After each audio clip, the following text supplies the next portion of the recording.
we've got from, it says Tom Bird, but obviously it's not Tom Bird. We've got Felix and Robert from Boroughmuir. Do you want to say hi, guys? Yeah, hello. Hi. Great to have you here. We've got Rebecca Dick from St Margaret's Academy. Hello. And you'll remember that Rebecca was one of our UN Secretaries General at the event. And we've also got Manu from Broughton High School. Hi, Manu. Hello. And we've got one more pupil who isn't able to join us today, but she will be there on Thursday, and that's Dina from James Gillespie's. Okay, so what we're going to be doing on Thursday is what we call our LfS Connect session. And this is something that we do every month for teachers and educators across Scotland who are interested in making learning for sustainability part of their practice and how they embed that. So every month we focus on a different aspect of learning for sustainability. So we've had stuff about policy reform, we've had stuff about teacher training, we've had things from local authorities. And this time, what we'd like to do is focus on learning for sustainability and the most important people in that equation, which is you guys, learners. So what we're going to be doing, I'm going to share my screen just now and just talk you through what we're going to cover on Thursday. Betsy, Susie and I are going to discuss this once we finish the call with you guys, but really just to finalise details, but it'll be a rough overview of what I'm about to share you just now. So if you give me a moment, and I'll just bring up the slides. Now, hopefully you can see what I'm sharing. Is that okay? Everyone see that? Yeah, great. Okay. So we'll start the session at 4 o'clock, but it would be great if you guys could be in the room at maybe 10 to 4, just so we can check that the tech is working and that you're comfortable with everything in case there's any questions or anything immediately beforehand. Betsy, Susie and myself will be the folks that are leading the discussion, and we'll be joined by about 30 other people at the moment. There probably might be a few more by Thursday. So we'll ask everybody to come into the call to introduce themselves in the chat box.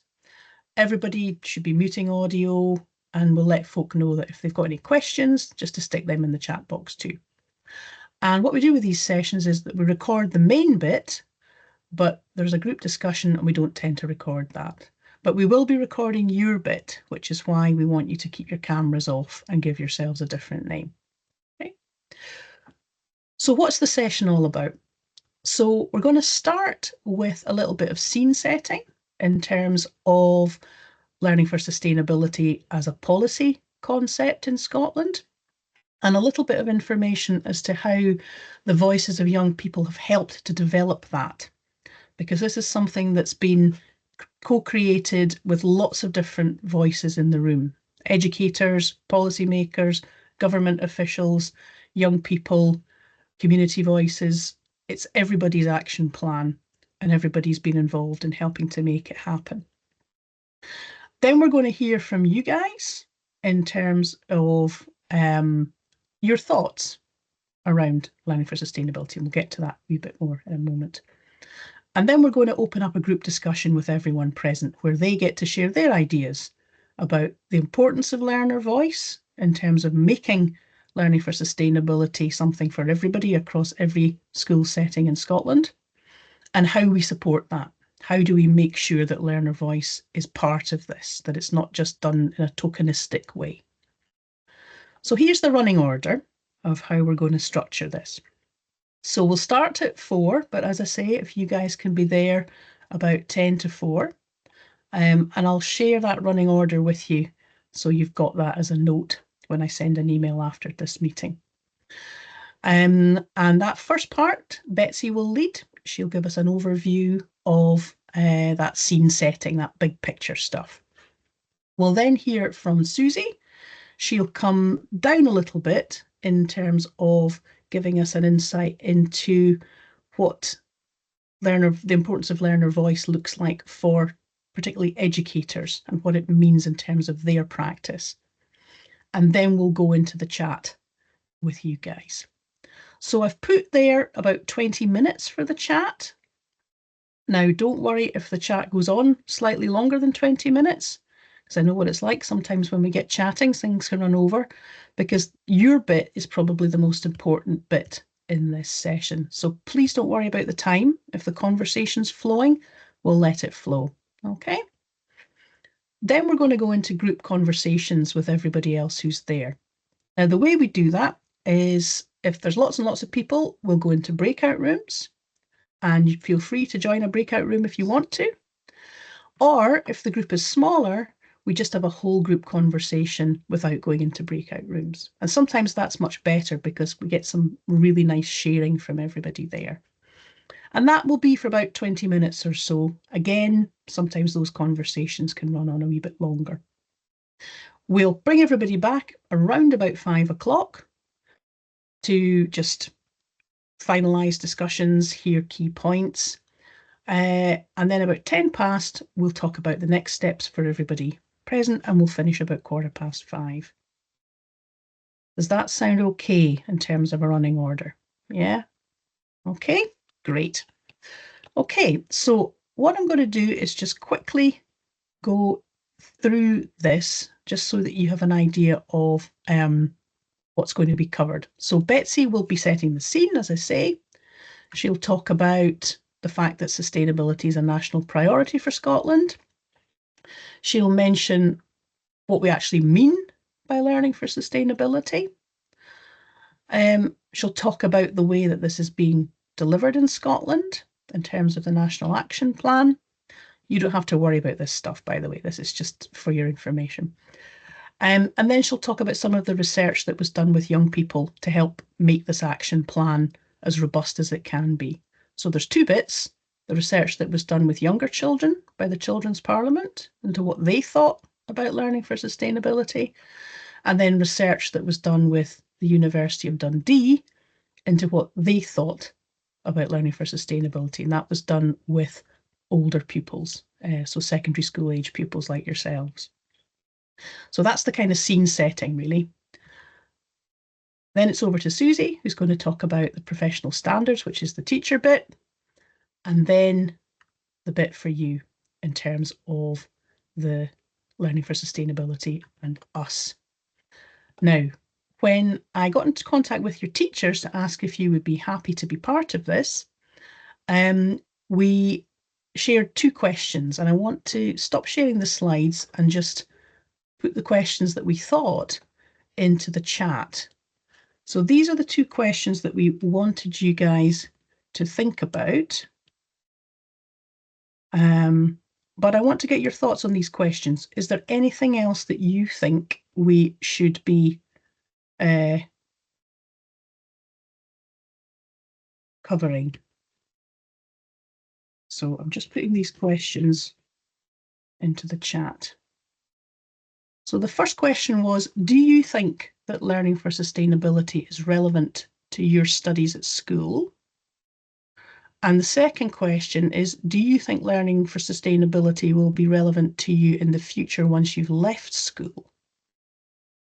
And in around that discussion, it would be great to perhaps hear a little bit about how it's part of your studies at school. You know, how is it manifesting at the moment? But those are just our thoughts on the questions. What do you think? Are those the questions you would like to discuss?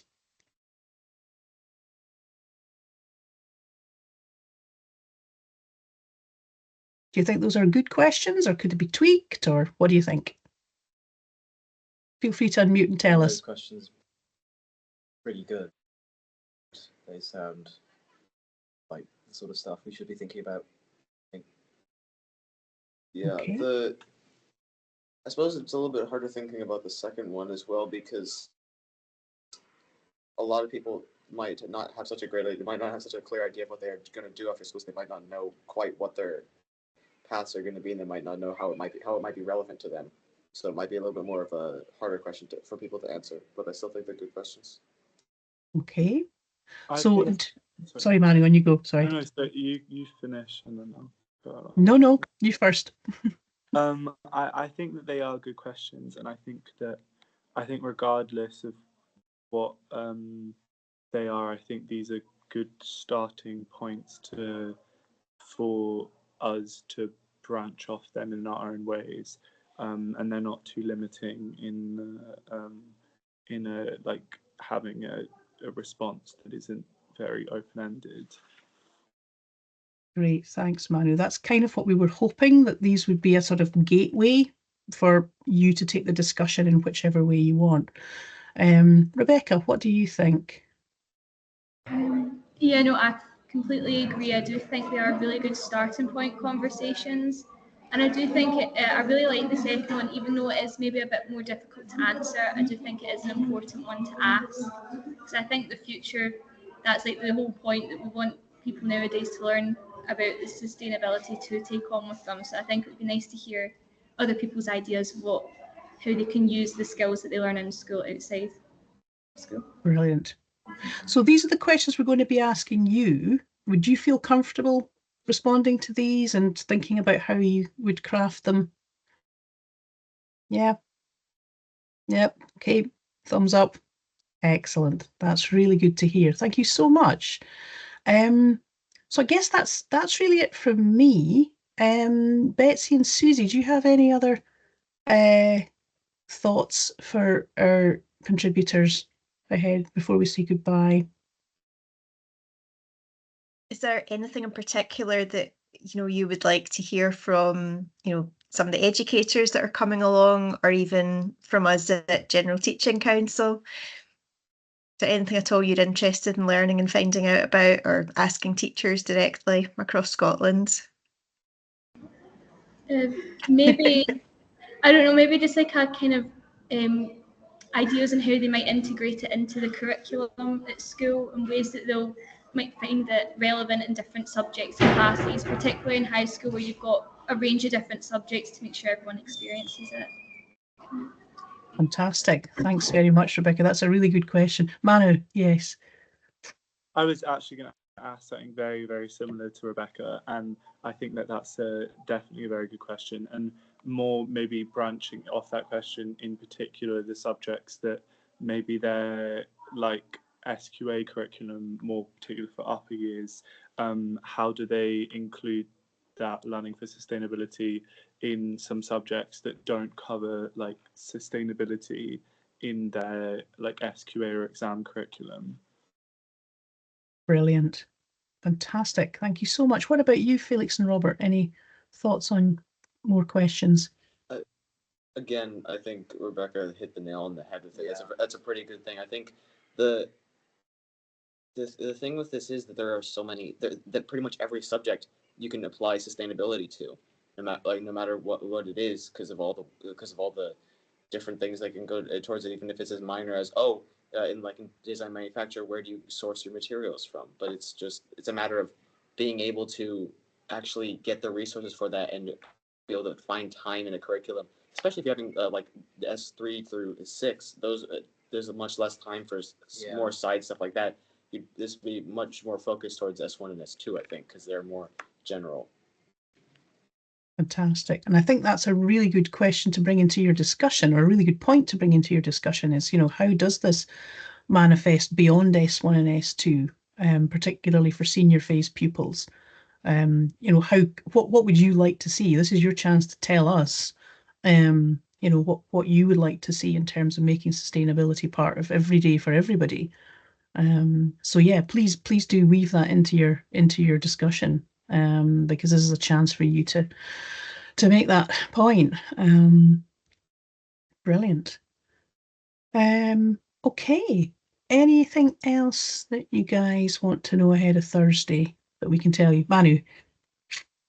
This might not be something that I want to know, but I just wanted to give a heads up that my school day finishes at 3:30 and I live about 30 minutes walk from school. So I'll try fast walk home, but I might not make it 10 minutes before 4, but I'll try my best. I'll try leave a little bit earlier.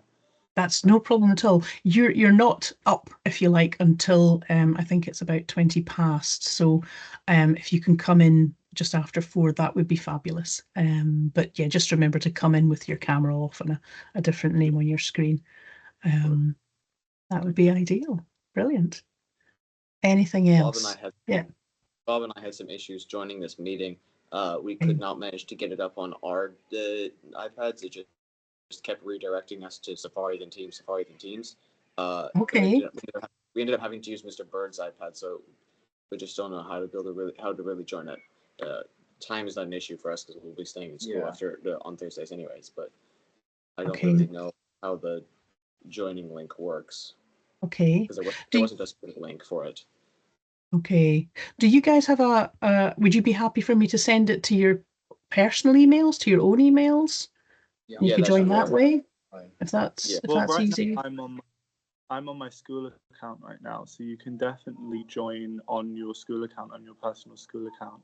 It might just be something to do with the link. I'm not sure. Yeah, just the link kept ping-ponging us back and forwards between Safari and Teams, and with no clear resolution. So. Okay. Is there another browser that you could use? Because Safari's maybe not the strongest. It just redirected us. It just took us to Safari when we tried to do when we tried to click the join meeting thing, and then the meeting that took us back to Teams. So it was a very, very bizarre instance. That does sound a bit random, doesn't it? If there's another email address you'd like me to send the joining instructions for Thursday to, just let me know. If there was one that would work a bit better, maybe. As Manu says, maybe your own emails. No, the personal school ones would be fine. Yeah. So, because we were trying to join off an email that was sent to Mr. Bird, that Okay. might not have worked.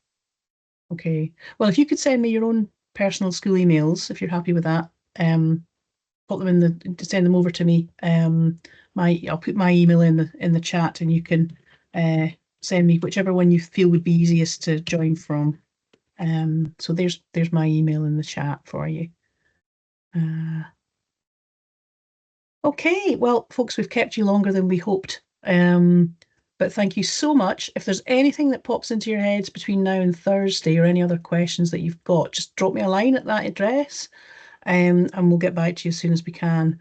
But huge thanks in advance. I think it's going to be great. And I know that the people who are going to be attending will find this really, really useful. In terms of just having your insights, your thoughts as to, what it looks like just now, but what it should look like, both now and in the future. Great. Okay. Thank you so much. And yeah, we'll see you on Thursday. Thank you. No problem. I'll send this recording to you in a moment. Bye. Bye. A lovely bunch of young people.